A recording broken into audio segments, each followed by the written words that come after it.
пріоритеті учасники бойових дій, які знову ж таки були відряджені своїми підрозділами, частинами в тил на тиждень часу, щоб підготуватися. Збройні сили України, частини резерву, Нацгвардія, ми працюємо з усіма. З самого початку розпочалось воно все на базі 125-ї бригади у Львові. Генерал війшов в розуміння, що за цим майбутнє. Він не заперечував, що ми розгорнули такий навчальний центр на базі Львівщини. Після того воно почало розвиватися. Добавлялись тренери, хтось відсіювався. До нас почали звертатися власне військові частини. Напевно, з 50-го дня війни, коли почалися перші повернення хлопців в домівки, прозвучала фраза «без дронів там робити нічого». І от тоді почалися заявки, тобто на кожен тиждень не менше 70 людей. Ми стараємося тому і відкривати нові центри, ми стараємося працювати по різних областях. А хлопці, які виконують завдання, вони не вміли літати. От в них був дрон, і їх посилали на виконання задач. Вони не готові. Це є окремий курс, це є підготовка, це необхідно мати навички. Цивільні пілоти думали, що це так само, як в миру.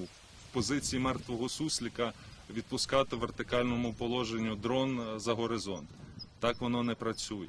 Паралельно необхідно йти в ногу з часом, паралельно необхідно треба імплементувати технології, софти, які допомагають дронам, дроноводам виживати. І ці речі так само відбуваються, і ми до цих моментів долучені.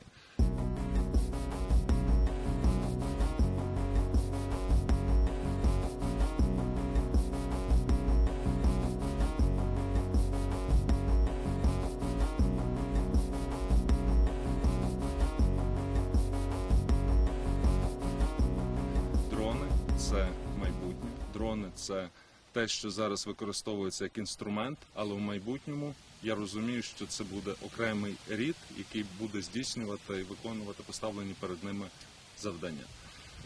Надзвичайно необхідна штука для розвідників, надзвичайно необхідна штука для коригувальників мінометного вогню, вогню артилерії, артрозвідки.